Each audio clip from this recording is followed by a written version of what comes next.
tiba-tiba dari arah sini ini teman saya satu kerjaan lagi tapi yang sudah berkeluarga itu lari-lari ke sini manggil-manggil kita, itu manggil-manggil kita sambil tergopoh-gopoh seperti itu, mas gitu, sini deh mas gitu, coba lihat sini gitu.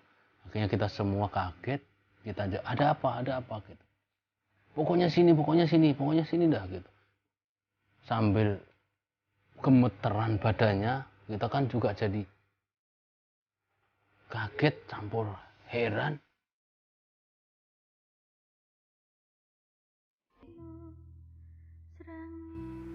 Ya, assalamualaikum warahmatullahi wabarakatuh. Selamat malam, salam sejahtera untuk kita semua, untuk dulur-dulur teman malam. Semoga senantiasa sehat semua, dimudahkan segala urusannya. Malam ini saya akan menceritakan sebuah kisah nyata, yang kisah ini benar-benar terjadi, saya alami sendiri. Bahkan bukan cuma saya yang alami, tapi banyak teman-teman saya satu kerjaan waktu itu yang menjadi saksi hidup, menyaksikan sendiri kejadiannya. Dan sampai dengan hari ini mereka semua masih dalam keadaan sehat walafiat, alhamdulillah, dan semoga sehat terus. Tetapi bagi teman-teman yang mengetahui kisah ini, mohon untuk tidak komen ataupun menyebutkan nama, baik itu lokasi ataupun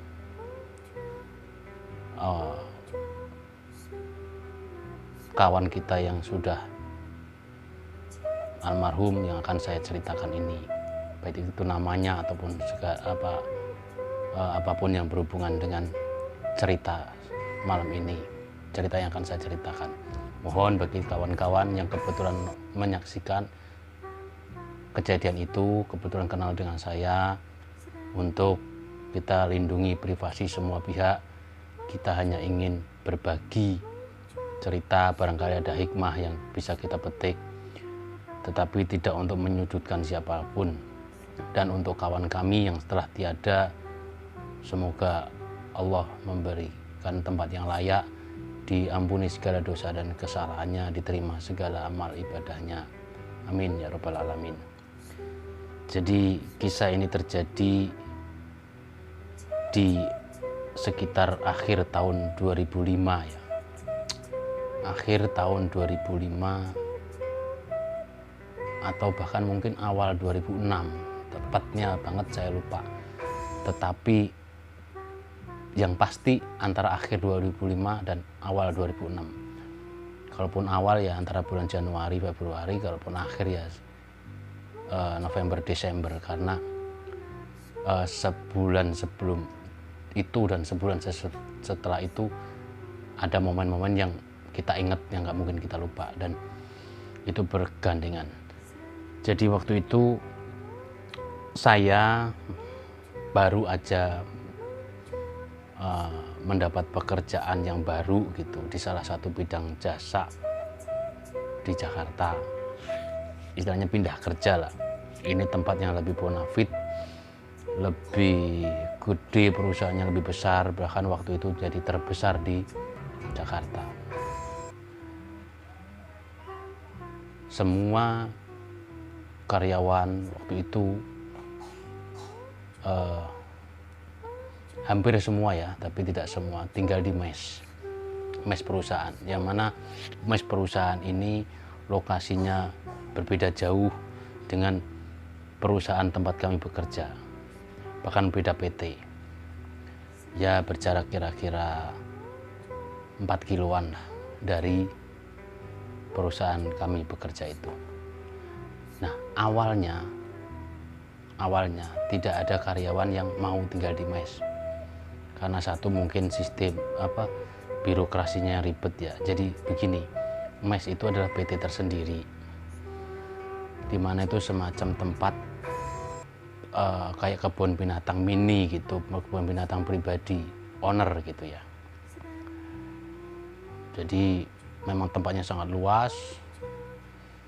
Dari mes ini adalah sebuah PT seperti yang saya ceritakan tadi. Begitu kita masuk, di situ ada gerbang security, ada pos security, di mana siapapun yang masuk pasti melalui pemeriksaan, bahkan meninggalkan identitas gitu ya, KTP, ngisi buku tamu dan lain sebagainya. Nah, itu sangat luas. Itu security-nya aja siang 6 malam 6. Begitu kita masuk, itu jalanannya di dalam mes itu sudah aspal semua ya. Begitu kita masuk, masuk ke dalam, ini pos security. Setelah kita mengisi data diri di situ, kita akan masuk jalanan lurus sekitar kira-kira 25 sampai 30 meter. Itu ada macam kayak pertigaan begitu, belok ke kanan dan belok ke kiri. Nah, di sebelah sininya lah, begitu masuk pertigaan, belok kanan, belok kiri, ini semua mes. Ke kanan mes, ke kiri mes bangunan. Jadi bangunannya itu semacam kontainer gitu. Jadi kayak barak-barak tentara begitu. Satu kontainer dibagi 3 kamar. Untuk single ada juga untuk berkeluarga. Yang single biasanya los. Yang sebelah kanan ini awalnya dikhususkan untuk karyawan putri, yang sebelah kiri awalnya dikhususkan untuk karyawan laki-laki. Nah, karena tidak ada yang mau ngambil, kemudian waktu itu kebetulan saya yang ditunjuk untuk melakukan survei mes, kira-kira siapa yang mau dan pendataan. Ketika saya melihat tempatnya, saya langsung tertarik, sangat tertarik. Alasan pertama saya tertarik adalah suasana mes yang nyaman, sepi, asri, enak gitu. Sejuk gitu, banyak pepohonan, banyak suara kicau burung karena memang banyak banget burung-burung bagus di situ. Dari mall, bahkan cendrawasih pun ada gitu. Yang alasan kedua, yang ini sebenarnya yang paling penting adalah ekonomis, hemat banget gitu ya. Karena daripada saya harus bayar kontrakan atau kos-kosan, waktu itu ya faktor ekonomi. Saya bilang ke teman-teman saya akan ngambil mes. Ada yang ikut ataupun tidak, sendiri ataupun kalian ikut, saya tetap akan ngambil mes. Nah, saya itu waktu itu punya teman yang sangat akrab gitu ya, itu sekitar 7 sampai 8 orang. Jadi kemana kita kerja itu selalu bersama-sama. Istilahnya kalau kata orang Jawa, tiji tibeh gitu, mati siji mati kabeh, mukti siji mukti kabeh. Nah, sebut saja teman saya ini si Adan, terus satu lagi ya, ada lagi si Jono, terus lagi si Jack, terus lagi pokoknya kita bertujuh gitu. Akhirnya karena saya memutuskan untuk tinggal di mes, mereka akhirnya semua ikut gitu. Mereka akhirnya semua ikut tinggal di mes. Nah, jadi dari tempat mes kita ke perusahaan tempat kita bekerja itu perusahaan menyediakan mobil antar jemput karyawan.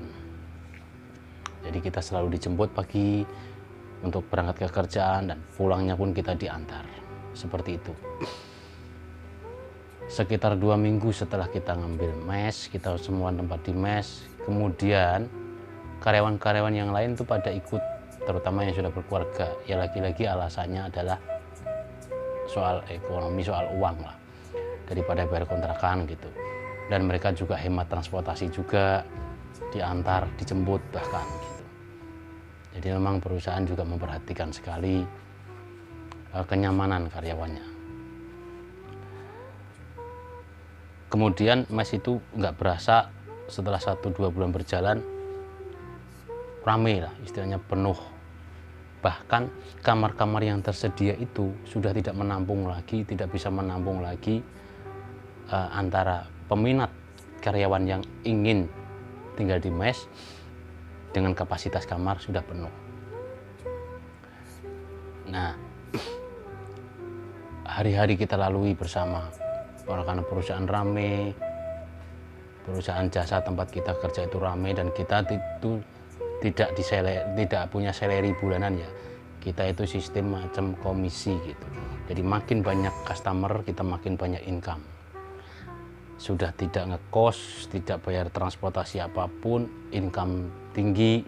Jadi alhamdulillah waktu itu kita melaluinya dengan ya bisa dibilang bahagia lah, apalagi yang single gitu, kesempatan untuk mencari duit sebanyak-banyaknya.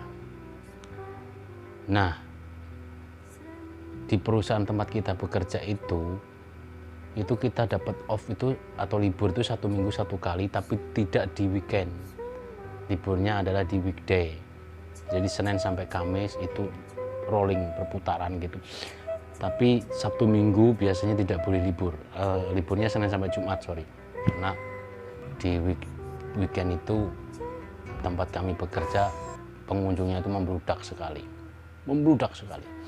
bahkan datang untuk melakukan treatment, datang daftar jam 10 pagi itu bisa ke handle, customer bisa masuk dan dilayani treatment itu bisa jam 2 siang, itu paling cepat.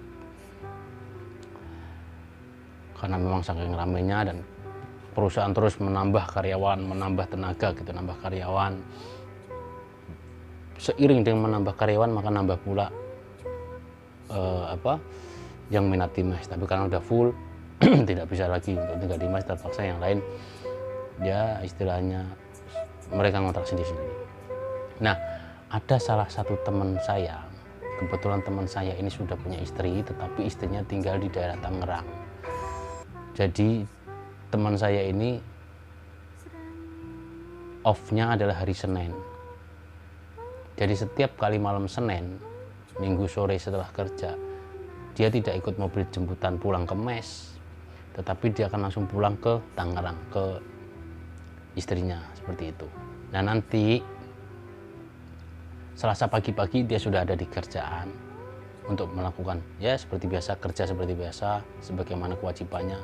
Selasa malam selesai kerja dia pulang ke mes, begitu seterusnya sampai ketemu malam Senin lagi atau Minggu sore dia akan pulang.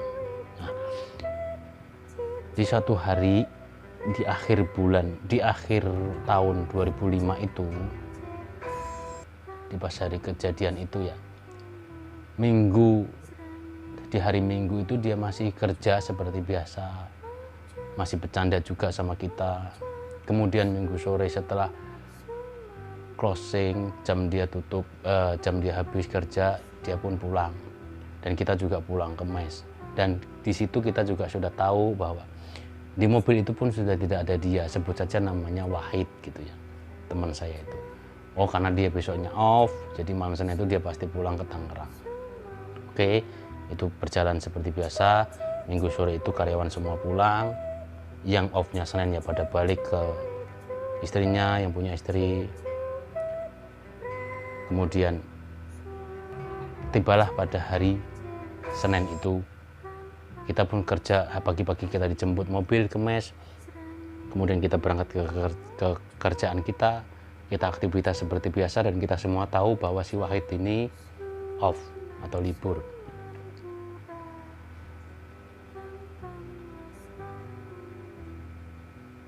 Akhirnya tiba di Selasa pagi. Nah, di Selasa pagi itu setelah semua karyawan masuk melakukan absensi dan melakukan aktivitas seperti biasa sesuai bagiannya masing-masing, kok si Wahid ini tidak ada, tidak masuk sampai jam 10 siang, jam 11 siang. Dan setelah kita cek ke bagian personalia pun, kita cek ke bagian absensi, itu alfa memang tidak ada keterangan. Kita semua menyangka bahwa si Wahid ini lupa memberikan kabar atau dia masih kelelahan ya, sehingga belum bisa berangkat kerja, seperti itu. Sampai akhirnya Selasa malam waktunya kita pulang semua ke mes. Pulanglah kita semua ke mes seperti biasa, ngobrol, ngopi, bercanda gitu, yang single-single ini terutama, yang teman-teman saya. Nah, kemudian kita masih ngomongin memang kok si Wahid ini nggak ada ngabarin ya kemana ya gitu. Mungkin besok kali masuk gitu. Salah satu kawan kita bilang seperti itu. Akhirnya benar aja Rabu pagi kita berangkat lagi kerja seperti biasa. Tetapi waktu itu saya off dan saya tidak kemana-mana. Jadi hari Rabu itu saya off, saya diem diri di mes. Kebetulan hari Rabu itu yang off, yang tinggal di mes, yang off itu cuma saya, tidak ada orang lain. Tidak ada orang lain lagi, yang off cuma saya. Jadi setelah kawan-kawan saya berangkat semua ke kerjaan, tinggallah saya sendiri. Ya saya nyuci baju, kebetulan sudah ngerendam. Sampai akhirnya siang saya keluar mes, saya cari makan, balik lagi. Kira-kira sekitar habis zuhuran ya, udah mau menjelang asar bahkan. Jam 3 itu begitu saya masuk dari pintu gerbang, tadi kan saya cerita dari pintu gerbang masuk, sempat nyapa security, Pak, security bilang, oh libur ya mas? Iya pak. Ini saya jalan kaki kan. Nah di pertigaan sini saya mencium aroma yang sangat amat menusuk hidung gitu ya. Mohon maaf, aroma yang sangat tidak enak, kayak semacam aroma maaf nih, bangkai binatang gitu ya, bangkai tikus gitu. Saya sempat terpikir, oh ini ada, karena itu memang tempatnya kan luas sekali ya, kayak dibilang kayak taman tapi mirip kebun binatang ya. Tapi jadi bagaimana nih nyari bangkai di area seluas ini gitu. Kebetulan saya juga udah lapar, akhirnya saya makan. Saya pikir nanti aja selesai makan, karena saya belum makan. Akhirnya saya belok ke kiri ke tempat saya, ke kamar saya, kemudian saya makan. Nah selesai makan itu entah kenapa saya itu ngantuk, hanya tertidur. Bangun-bangun itu sekitar 4:30 sore. Nah di 4:30 sore saya mandi, saya keluar nyari kopi dan rokok. Balik lagi saya keluar jalan lagi sini, pas di pertigaan itu aroma bau itu semakin tajam. Dan saya berjalan ke depan ke security, saya sempat ngobrol sama security, Pak mungkin ada tikus mati kali Pak ya, itu di sono aromanya luar biasa gitu. Oh iya tapi ya tempat seluas ini bagaimana nyarinya gitu. Terus saya bilang ke security, ya nanti nunggu kawan-kawan datang mungkin kita akan cari Pak gitu. Akhirnya saya keluar, setelah itu saya beli kopi.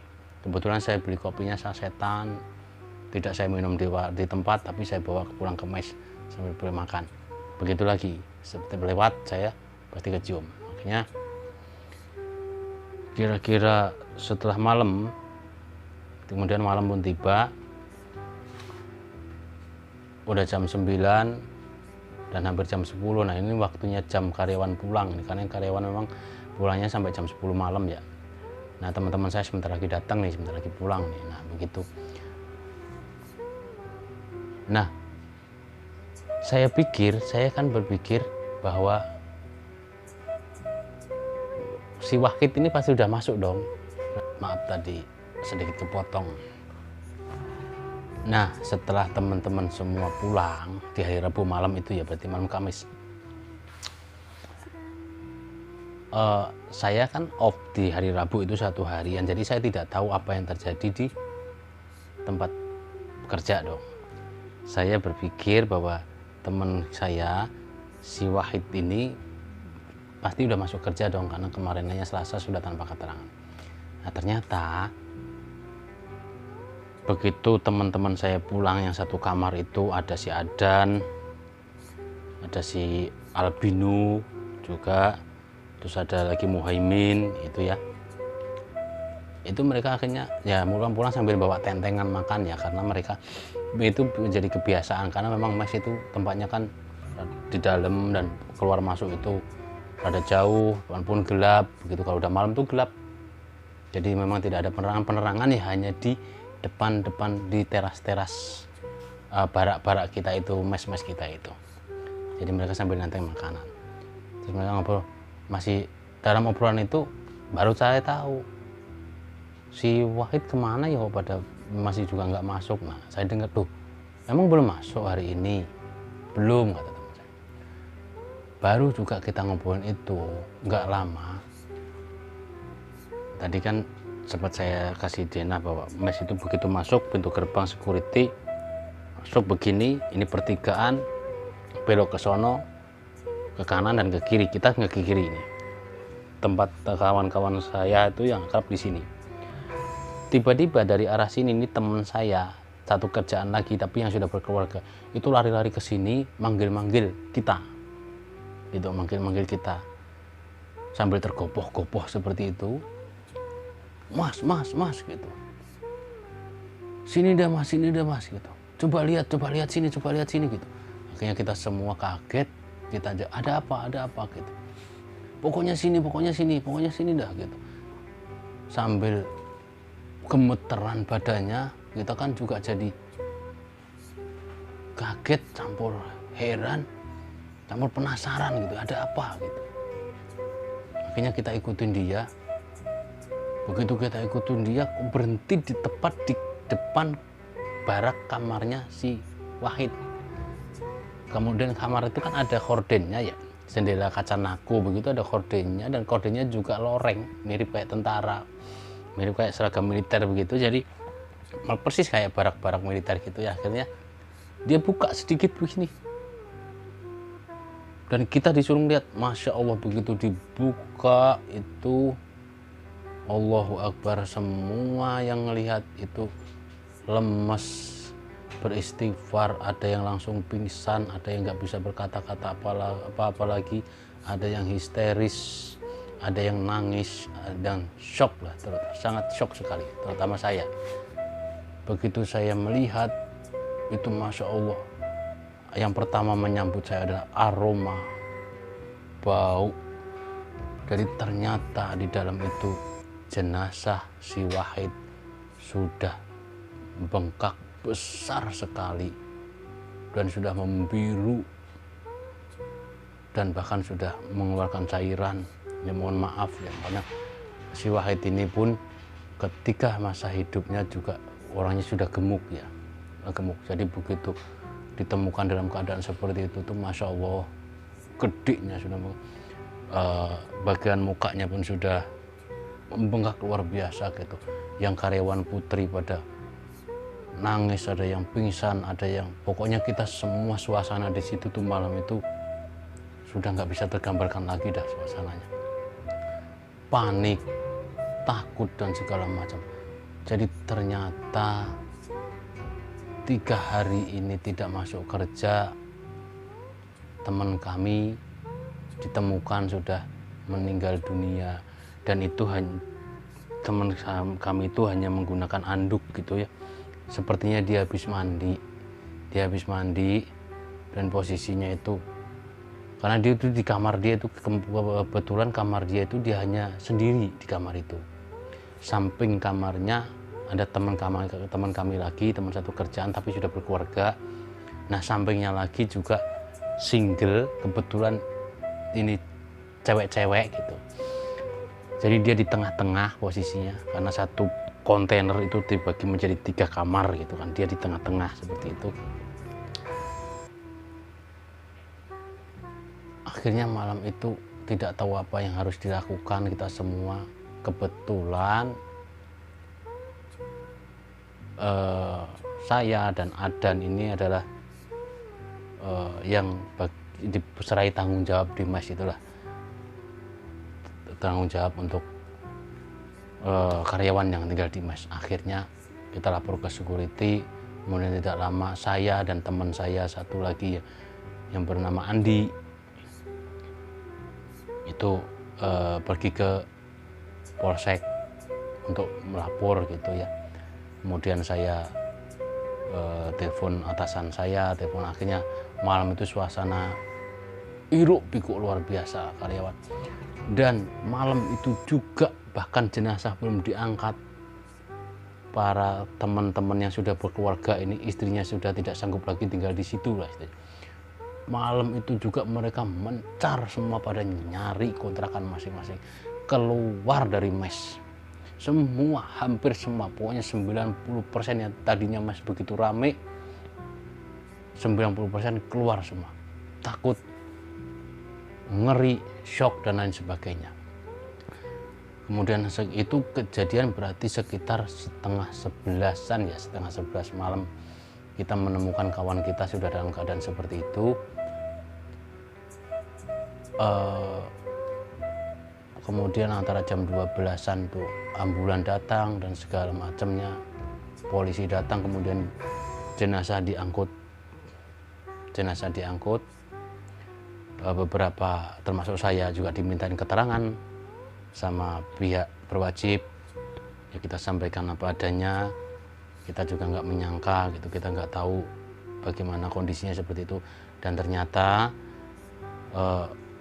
kebetulan si Wahid ini kan bisa terapi pakai listrik begitu ya. Jadi ditemukan kabel itu, kabel yang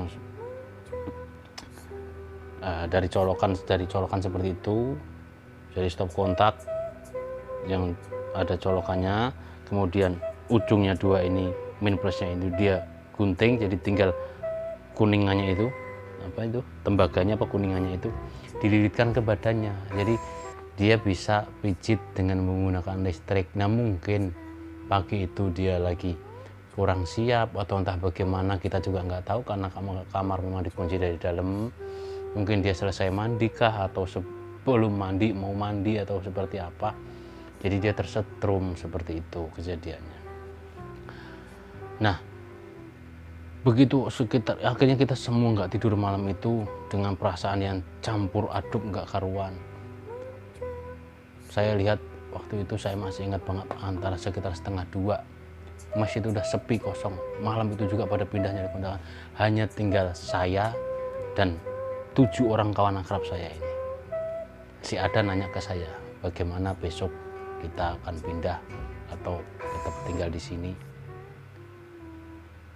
Saya spontan menjawab, apapun yang terjadi, selama perusahaan masih mengizinkan tinggal di mes, saya akan tinggal di mes. Terserah kalian. Kemudian si Ada nanya lagi, ya kalau kamu berani, kalau kita belum tentu. Tapi kalau kamu masih ada di sini, ya kita akan tetap temenin di sini. Akhirnya saya berterima kasih kepada Adan dan teman-teman saya semua. Dan malam itu tinggal kita yang setelah pertigaan belok kiri ini, hanya tinggal kita bertujuh yang tidur di situ.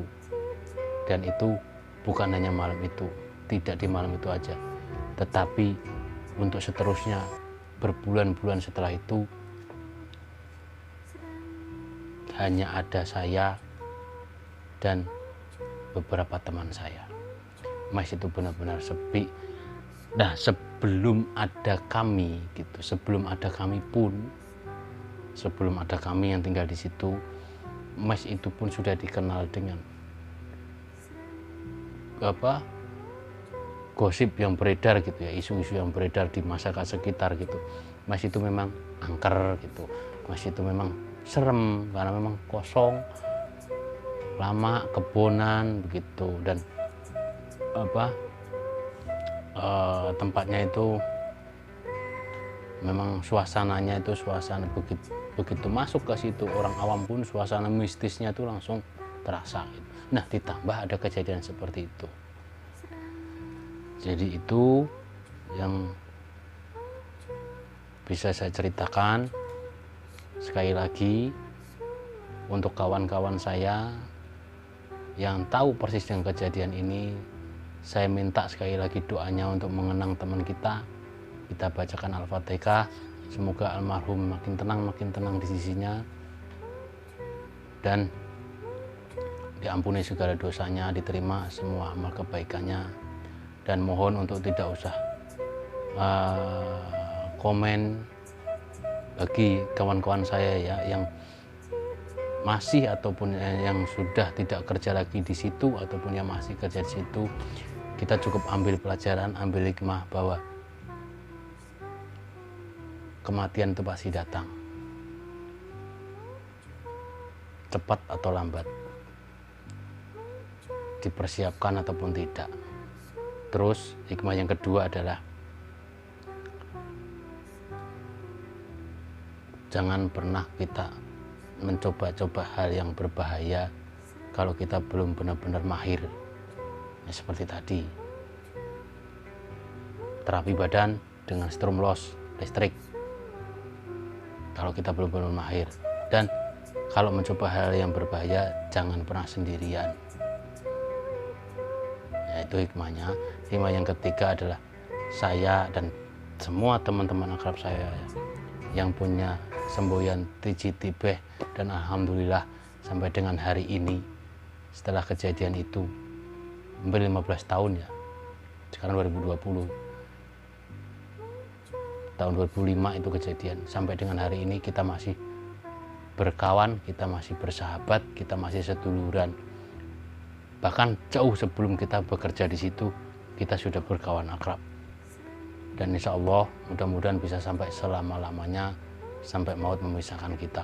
Walaupun mungkin sekarang kita sudah tidak kumpul seperti dulu lagi fisik ya, tetapi hati saya yakin masih saling mendoakan. Apalagi di zaman yang era sosmed seperti ini, kita bertegur sapa hampir setiap hari. Terus yang masih bekerja, berhati-hati saja, banyak-banyak berdoa, dan banyak-banyak bersyukur. Hanya itu mungkin cerita malam ini, ya nggak begitu seram.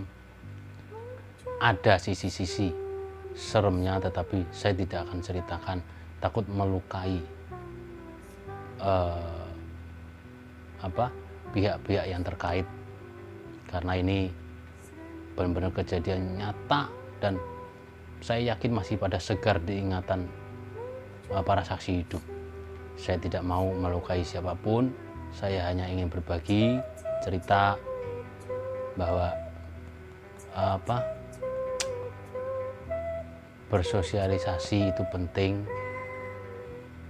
memberi kabar ke kawan itu penting. Jadi jangan sampai ada kejadian yang seperti ini lagi. Walaupun kita tinggal bareng, ramai, banyak, segitu banyak karyawan di mes, segitu ramainya, tetapi bisa kecolongan. Maksudnya kecolongan itu kita tidak tahu kalau teman kita dalam keadaan meninggal atau teman kita tersetrum di situ gitu. Sampai berapa hari? Sampai 2 hari 3 malam. Sampai keadaan jenazahnya sudah sedemikian parahnya gitu. Padahal sebelahnya juga tetanggaan, suami istri, sebelahnya lagi single 2 gitu, wanita-wanita gitu, sesama karyawan. Jadi hikmahnya juga kita lebih peka dengan lingkungan sekitar, dengan keadaan tetangga kanan kiri. Sekian, semoga kawan-kawan semua dan siapapun Anda yang menonton ini selalu sehat, selalu diberikan kesehatan, selalu dilancarkan semua urusannya. Terima kasih dan mohon bantuannya agar channel ini berkembang. Untuk subscribe nggak bayar, bunyikan lonceng dan subscribe, dan jika berkenan silahkan di-share. Terima kasih. Wassalamualaikum warahmatullahi wabarakatuh. Om Santi Om.